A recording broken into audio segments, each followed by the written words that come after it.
लालू जी का भी समय देते हैं, देखे हैं कि रात में जंक्शन से उतर करके यहाँ हम लोग नहीं आते थे, रात में रुकते थे, दिन में आते थे। एक किस्सा कहा जाता है देहात में कि माल महाराज के मिर्जा खेले होली, तब मुख्यमंत्री जो है सो सब करते हैं।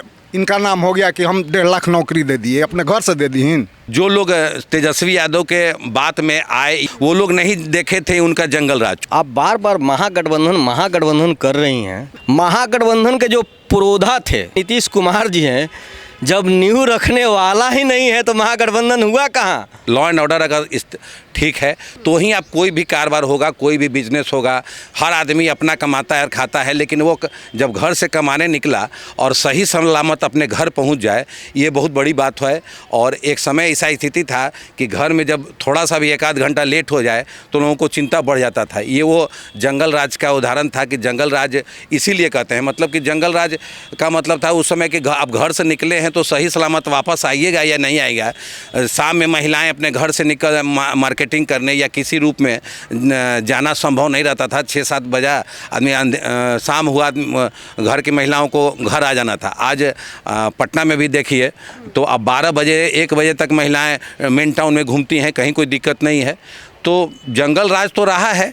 और आप उस जंगल राज के माहौल में जब भी आप आते हैं, जब भी आप सरकार में आते हैं तो कुछ ऐसा क्राइम का रेशियो बढ़ जाता है कि आपको उपाधि मिलना ही मिलना है। अगर फिर से महागठबंधन की सरकार बनती है तो क्या बिहार में फिर से जंगल राज की वापसी हो पाएगी? देखिए, जनता इतनी मूर्ख नहीं है कि उनको उनके हाथ में बागडोर देने जा रही है। तेजस्वी यादव इसलिए कह रहे हैं कि तेजस्वी यादव पिछले बार नौकरी के नाम पर 10 लाख नौकरी देंगे, एक सिग्नेचर कर। उनको ये समझ नहीं है, 9वीं पास आदमी हैं, उनको ये समझ नहीं कि उनके कहने से एक सिग्नेचर से 10 लाख नौकरी नहीं दे सकते हो। क्या विभागों में क्या रिक्वायरमेंट है, नहीं है, सबका आकलन होता है, उसके बाद डिमांड होता है, उसके बाद आप वैकेंसी निकालिएगा और जॉब दीजिएगा। दूसरी चीज़ की जो लोग तेजस्वी यादव के बात में आए या उनका कुछ वोट पड़ा, वो लोग जो नया युवा वर्ग था 20 साल 22 साल जिनका उम्र था, वो लोग नहीं देखे थे उनका जंगल राज। चूँकि उनका उस समय उम्र 6 साल 5 साल जिनका उम्र था वो अब वोटर बने थे। तो इसलिए कुछ ऐसा स्थिति बना कि वो युवाओं को झांसा देकर 10 लाख नौकरी के नाम पर, और लेकिन जब वो सरकार में आए तो रिफ्यूज कर गए कि हम तो भाई बोले थे कि हमारी सरकार बनेगी, तो उस सरकार को मान रहे थे कि हम सीएम बनेंगे। तो ऐसा तो है कि आप फिर से पब्लिक को झांसा दे रहे थे, युवाओं को झांसा दे रहे थे। लेकिन अब युवा जो है अब उनके झांसे में आने वाला नहीं है। भारत सबसे ज़्यादा युवाओं की संख्या आज के डेट में भारत में है, और युवा अब बहुत ज़्यादा मौका देने के चक्कर में रहता नहीं है। युवा के साथ है कि अगर आज काम करते हैं आप काम कीजिएगा तो आपको मौका मिलेगा, आप काम नहीं कीजिएगा तो आप हटिए, कोई दूसरा लाइन में है। तेजस्वी यादव कह रहे हैं कि इस बार बिहार के युवा पुकारे तेजस्वी यादव। लगता है कि बिहार के युवा पुकार रहे हैं तेजस्वी यादव को। वो तो परिवारवाद पार्टी है, लालू यादव, राबड़ी देवी, फिर तेजस्वी यादव, इसके अलावा मीसा भारती, अभी नया फिर रोहिणी आचार्य को, रोहिणी आचार्य। तो ये जो है सो पारिवारिक पार्टी है। आई कहता है कि 40 हम ले लेंगे, असंभव बात है। यहाँ एक भी सीट मिल जाए तो गनीमत है। मगर 29 सीट पे तो दावेदारी कर रहे हैं। वो 40 पर दावेदारी करें, वो 40 कहें कि हम 40 जीत रहे हैं, तो जीत रहे हैं। वोट हमको देना है, हम किसको देंगे? तो बिहार में कांग्रेस का जनाधार खत्म हो रहा है। एकदम खत्म है। कांग्रेस का नाम मत लीजिए बिहार में, और उनका भी नाम मत लीजिए, आरजेडी का भी नाम मत लीजिए। आरजेडी से इतने नाराज क्यों है? क्योंकि तेजस्वी यादव कह रहे हैं जब हम उप मुख्यमंत्री थे तब हमने नौकरी दी, जो एनडीए की सरकार नहीं कर पाई वो हम करके दिखाए। हाँ, एक किस्सा कहा जाता है देहात में कि माल महाराज के मिर्जा खेले होली, तब मुख्यमंत्री जो है सो सब करते हैं। इनका नाम हो गया कि हम 1.5 लाख नौकरी दे दिए, अपने घर से दे दी, सबसे पैसा लेकर के दी ना नौकरी। हाँ, कोई अपने घर से नहीं देता है। माल तो सब चीफ मिनिस्टर का है, मुख्यमंत्री का है, तो ये कहाँ से नौकरी दे देंगे? असंभव बात। आप तेजस्वी यादव के जो समीकरण की वो बात कर रहे हैं, अभी जो यात्रा निकाले थे वो उस पर वो कह रहे थे कि माई समीकरण और बाप समीकरण को लेकर के वो इस बार मुख्यमंत्री बनने वाले हैं। माई बाप करते रह जाएंगे, कभी भी मुख्यमंत्री नहीं बनेंगे। हम लोग राबड़ी देवी का भी समय देखे हैं और लालू जी का भी समय देखे हैं कि रात में जंक्शन से उतर करके यहाँ हम लोग नहीं आते थे, रात में रुकते थे, दिन में आते थे। जो भी आता था उसको पटक करके रास्ते में लोग छीन लेता था। साइकिल उधर गोड़ हाथ बांध करके छीन लिया, 5 गो रुपया है तो निकाल लिया। आज तो कम से कम 10 बजे 12 बजे रात में अपने घर पर हम पहुंचते हैं, कोई चिंता नहीं है। लॉ एंड ऑर्डर का सबसे बड़ा प्रॉब्लम जो है सो हम लोगों को अच्छा मिल रहा है, हम लोग सुखी हैं इसी में। लॉ एंड ऑर्डर अभी बहुत सही बहुत चल रहा है। बढ़िया है। आप देखिए यहीं पर बगल में ये जो है सो नीतीश जी का देन है। 1400 करोड़ का ये एलिवेटेड रोड बन रहा है, ये काहे नहीं बनवाए? सड़कों का जाल बिछा दिए नीतीश कुमार, ये तो साफ दिख रहा है। सिर्फ सड़क ही नहीं, स्कूल देखिए, हर गांव में आप स्कूल जा करके देखिए, साइकिल से लड़की सब निकलती है तो लगता है कि हाँ भाई ये अच्छा जो है सो उनका सबसे बढ़िया प्रोग्राम नीतीश जी का रहा, किताब और ड्रेस प्रोग्राम। लड़की सबको लड़का सबको जो दिए उससे उनका बहुत बढ़िया जो है सो। बीजेपी इस बार 400 पार का नारा दे रही है, संभव है लगता है? बिल्कुल संभव है। अलायंस लेकर के 400 पार एकदम होना ही है, और बिहार में 40 का 40 सीट जो है सो भाजपा को जाएगी। मगर ये तो नहीं कह रहे तेजस्वी, तो ये नहीं कह रहे, वो तो कह रहे 10 सीट भी जीतना मुश्किल है। वो तो सब कोई कहता है कि नहीं, कह रहे कि हम इस बार सब जीत। खेला करने के लिए एकदम तैयार है, पूरे तरह से हम खेला करेंगे। वो कभी खेला नहीं होगा, अब हम लोग भी जागरूक हो गए हैं। परिवारवाद का ठप्पा लगता रहा है हमेशा, लालू परिवार पे हमेशा परिवारवाद का। आप देखें तो गृह मंत्री कहते हैं कि एक जो है सोनिया गांधी वो अपने बेटे को प्रधानमंत्री बनाना चाहते हैं, तो दूसरे हैं जो मुख्यमंत्री बनाने के पीछे में हैं। लालू यादव लगातार तेजस्वी यादव को मुख्यमंत्री बनाने के कगार पर हैं कि अब नहीं तो कब बनेंगे तेजस्वी यादव मुख्यमंत्री। मगर बिहार की जनता क्या सोच रही है? तेजस्वी यादव सोच मुख्यमंत्री रहे हैं कि इस जन्म में नहीं, अगले जन्म में फिर ग्रेजुएशन करके आवेंगे तो हम लोगों का बाल बच्चा इनको मुख्यमंत्री बनावेगा। जब दूसरा जन्म लेंगे तो इस जन्म में संभव नहीं है। वंशवाद को लेकर के लगातार तेजस्वी यादव घिरते कहीं ना कहीं दिखते रहते हैं। लालू यादव को लगातार कहा जाता है कि वो सिर्फ और सिर्फ अपने परिवार की सोचते हैं और अपने परिवार के लिए बिहार की जनता को बदहाल में डाल रहे हैं। ऐसा है ना मैडम कि जब भी यादव समाज का कोई नेता आगे बढ़ना चाहता है, वो अपने बेटे के जो प्रारूप है, बेटे के आगे जो यादव समाज का पढ़ा लिखा लड़का, आप ही अपने आप पे मान के चलिए, आप ग्रेजुएशन किए हुए हैं और आपको कहा जाए कि एक 8वां पास 9वां पास लड़के के मार्गदर्शन में काम कीजिए, आप करेंगी क्या? आप करेंगी? नहीं करेंगी। तो आज के युवा वर्ग पढ़े लिखे हैं और यादव समाज के भी जो लड़का नौजवान पढ़ा लिखा है वो भी उनके झांसे में आने वाला नहीं है। और बार बार इन्होंने अपने आप को एक ठप्पा सा लगा लिया है और करते भी हैं कि कभी दो बार लालू जी खुद पाटलिपुत्रा से एक बार चुनाव हारे, 2 बार उनकी बिटिया चुनाव हारी, इस बार फिर एक और बिटिया को किडनी के एवज में दे दिए उनको सारण सीट लड़ने के लिए। क्या यादव समाज में और कोई नेता नहीं था क्या? रोहिणी आचार्य को दिया गया सारण से इस बार। बिल्कुल। तो और कोई यादव समाज में नेता नहीं था क्या जो चुनाव लड़ सके? उनकी पार्टी में और लोग नहीं थे क्या कि चुनाव लड़ सके? परिवारवाद का मुख्य जड़ लालू जी और उनके परिवार के लोग हैं और वो नहीं चाहते हैं कि यहाँ के जागरूक यादव समाज के लोग कभी आगे बढ़ें। जब वो आगे बढ़ेंगे तो इनको पूछेंगे क्या? नहीं पूछेंगे। साफ हो गया है, सीट बंटवारे को लेकर के साफ समझ में आ गया है कि इस बार आरजेडी भारी है बिहार में महागठबंधन में, तो कहीं ना कहीं इसका फायदा आरजेडी को मिलेगा। आप बार बार महागठबंधन कर रही हैं, हमको ये समझ में नहीं आता है। महागठबंधन के जो पुरोधा थे माननीय आदरणीय नीतीश कुमार जी, उसके नींव रखने वाले, महागठबंधन के नींव रखने वाले नीतीश कुमार जी हैं। जब नींव रखने वाला ही नहीं है तो महागठबंधन हुआ कहाँ? हुआ कहाँ? जब नीतीश कुमार जी एनडीए के साथ आ गए, इनके साथ धोखा किया गया।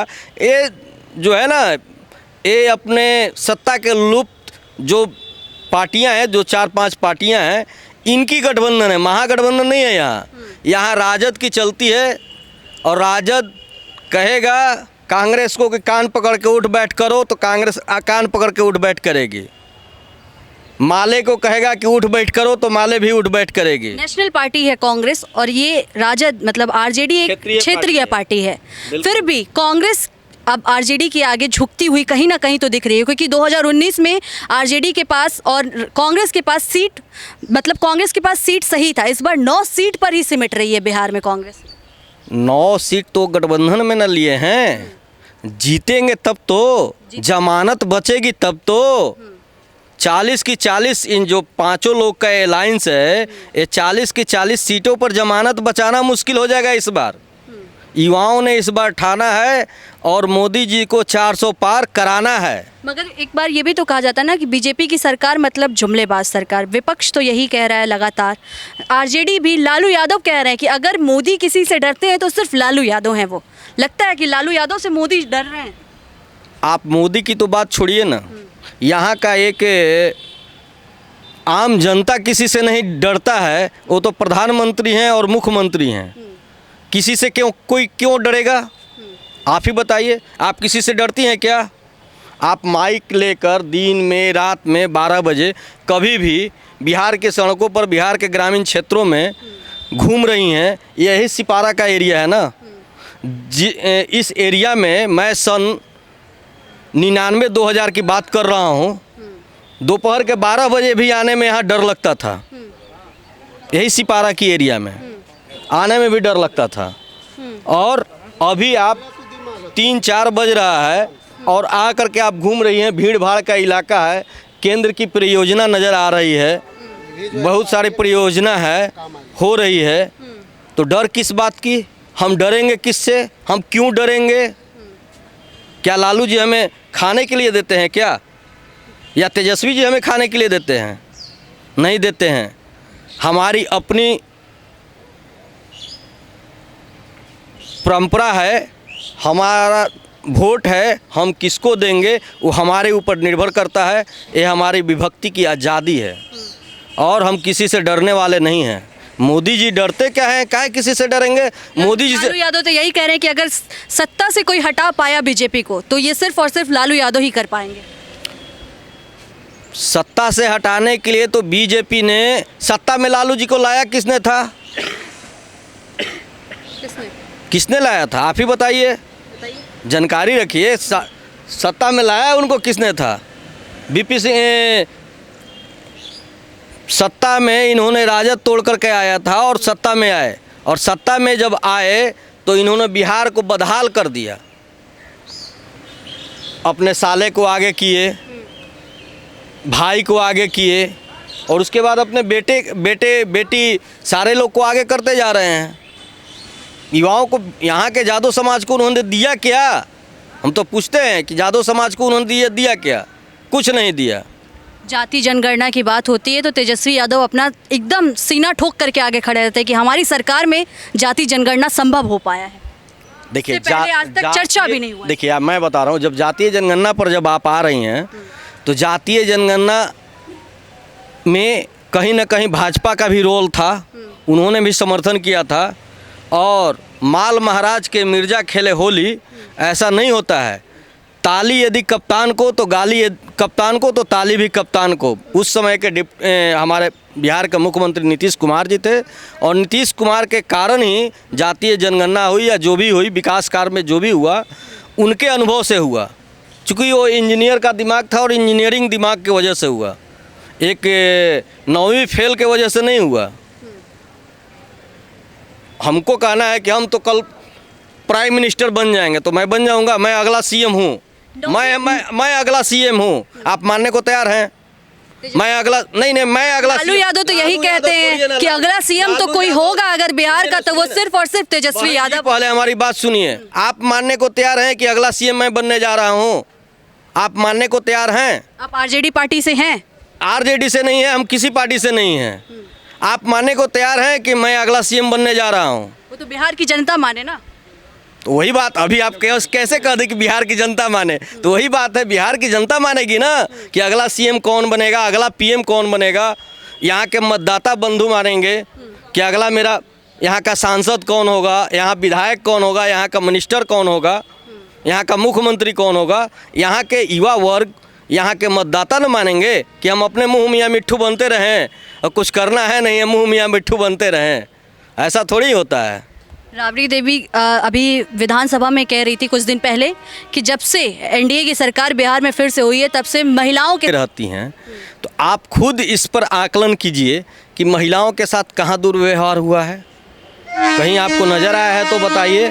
और जब उनकी सरकार थी तो यही पटना की धरती है, पाटलिपुत्रा की धरती है, जहाँ प्रतिदिन किसी न किसी माँ बहनों के साथ आबरू से खिलवाड़ किया जाता था। उन्हीं की सरकार में, चूँकि राबड़ी देवी महिला होकर के वहाँ की यहाँ के मुख्यमंत्री थी, पर डे होता था पटना की राजधानी की सड़कों पर, प्रतिदिन होता था। कोई ऐसा दिन नहीं था जो कलंकित नहीं हुआ हो।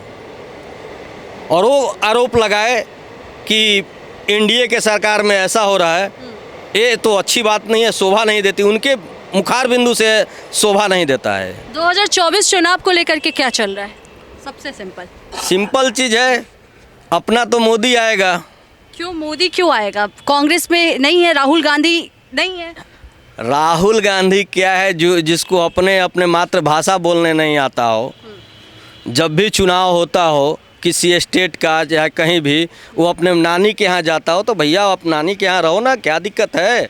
हमारे देश के लोग हमारे देश में रहते हैं और हम अपने देश के लिए मरने को तैयार हैं। यहाँ के युवा अपने देश पर मरने के लिए तैयार हैं, तो हम अपने देश के सपूत को ही प्रधानमंत्री बनाएंगे और पूरे दुनिया में डंका पिटवाएंगे, जो कि आज पूरे विश्व में मोदी जी का डंका पीटा जा रहा है और पिटा रहा है।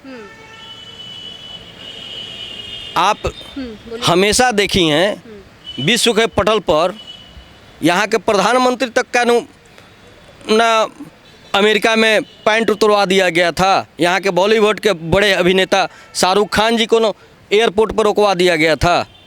ये मोदी जी का देश है और मोदी ने डंके के चोट पर कहा है कि मेरे देश के एक भी नागरिक के साथ आप दुर्व्यवहार करोगे, इसका आपको खैर नहीं। वास्तव में उन्होंने करके दिखलाया है विगत 10 सालों में, और हमारा सपना होगा कि अगला बार फिर 400 से ऊपर का जो उन्होंने टैक्स दिया है, लोगों के जनता के बीच में मैसेज दिया है, तो जनता उनसे बहुत खुश है और 400 पार इस बार करके रहेगी।